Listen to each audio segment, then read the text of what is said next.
বর্তমান বিশ্বে নতুন একটা রোগের আবির্ভাব হয়েছে যেটার নাম হচ্ছে সিটিং ডিজিজ বা বসে থাকা রোগ। অনেকের কাছে এটা হাস্যকর মনে হতে পারে, কিন্তু বিষয়টা মোটেও হাস্যকর না। একটা রোগ কখন সেটাকে রোগ বলা হয়? একটা বিষয়কে রোগ বলা হয় তখনই যখন সেটা আপনাকে শারীরিক এবং মানসিকভাবে ক্ষতিগ্রস্ত করে। একটা প্রলং সময়, অনেক সময় ধরে বসে থাকাও আপনার শারীরিক এবং মানসিকভাবে এতটাই ক্ষতি করে যেটাকে ডিজিজ বা রোগ হিসেবে আখ্যা দেওয়া হয়েছে।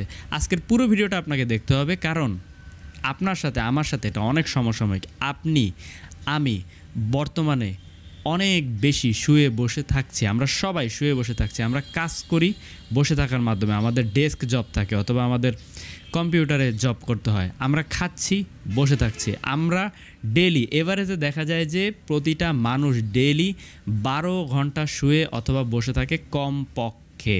সো আজকের ভিডিওটা পুরোপুরি দেখবেন, একটু স্কিপ করবেন না।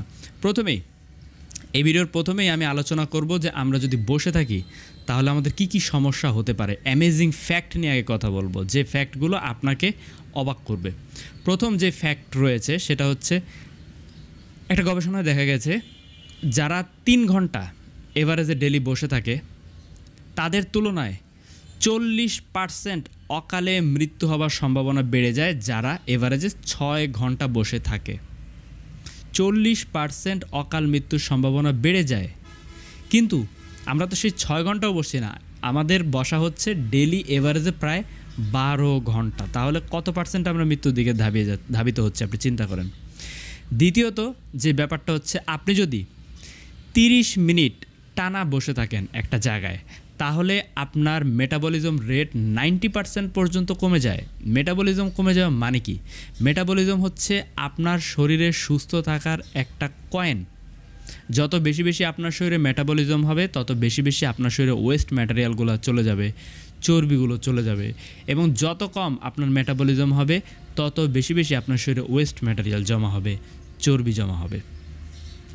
3 নাম্বার যে অ্যামেজিং ফ্যাক্টর নিয়ে কথা বলবো সেটা হচ্ছে, সিটিংকে মানে বসে থাকাকে নিউ স্মোকিংয়ের সাথে তুলনা করা হয়। কিন্তু স্মোকিং আপনি কুইট করতে পারেন, কিন্তু সিটিংটা আপনি কুইট করতে পারেন না।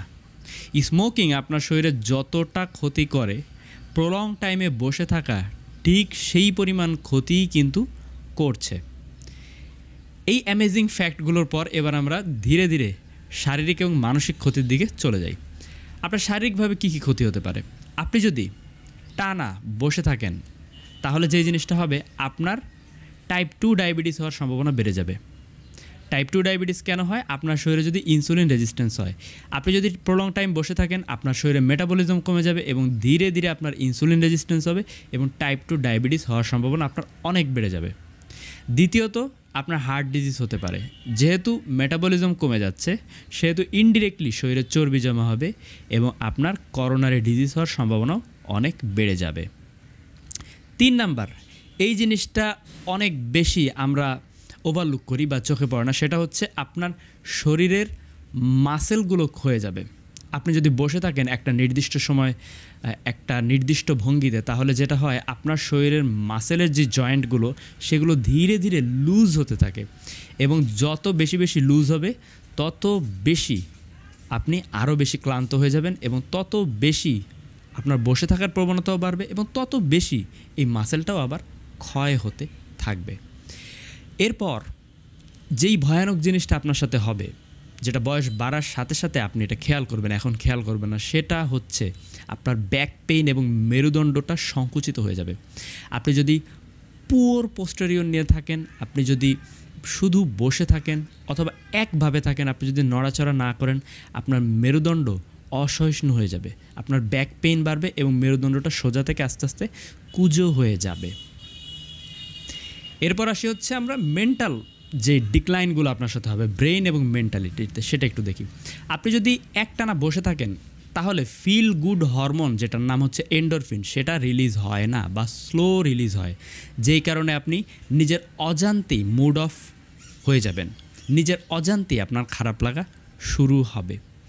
তার সাথে সাথে দেখা গেছে যে আপনি যদি একটানা বসে থাকেন তাহলে আপনার ব্রেইন কগনিটিভ ডিক্লাইনেশন হবে, মানে আপনার চিন্তা শক্তি কমে যাবে, আপনার ব্রেইন ফগিনেস বাড়বে, আপনার শার্পনেস, আপনার গোল ওরিয়েন্টেড যে ফোকাস সেটা ধীরে ধীরে কমে যাবে।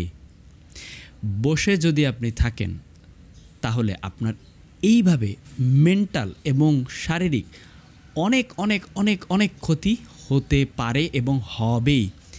এর জন্য আপনি কি করতে পারেন, এবার আমরা করণীয় নিয়ে আলোচনা করব। সবচেয়ে বেস্ট হচ্ছে 30 মিনিট পর পর ব্রেক নেওয়া। আপনার যদি ডেস্ক জব থাকে, আপনার যদি বসে থাকতেই হয়, তাহলে 30 মিনিট পর পর আপনাকে উঠে যাওয়ার একটা অভ্যাস করতে হবে। প্রয়োজনে অ্যালার্ম দিয়ে রাখবেন যেন আপনি 30 মিনিট পর পর উঠে যেতে পারেন।